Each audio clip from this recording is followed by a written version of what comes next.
आसंतु जानिबा रक्षाबंधन विषय रे ज्योतिर्विद वास्तुविद कर्मकांड विशारद गदाधर मिश्र मुखर समय विषय रे सम्यक धारणा आसु पाताल रे बिष्टि अवस्थान करुछि जदि मर्त्यमंडल थाए ताले रक्षाबंधन कले दोषयुक्त हुए पाताल रे बिष्टि थिबारु कौन दोषादोष लागू नाही स्वर्ग मर्त्य पाताल तीन पुरे थाए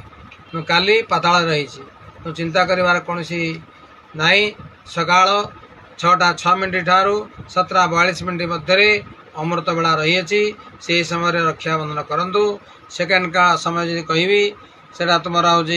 7:42 रु 9:18 काला बेला चलुची यही समय करंतु ना आ गोटे बेला कहबी 9:18 सकाळ 10:54 भितर शुभ बेला चलुची अत्यधिक शुभ समय रही 10:54 ठारू 12:30 रोग बेला चलुची यही समय न बांधिले बहुत भल 12:30 ठारू 2:06 भितर उद्वेग बेला चलुची एटा कम शुभ रहिबो 2:06 ठारू 3:42 अपराह्न पर्यंत चर बेला रहुची एटा काम चलिबो 3:42 ठारू 5:18 भितर अत्यधिक शुभ योग रही लाभ योग चलिबो 5:18 ठारू संध्या 6:54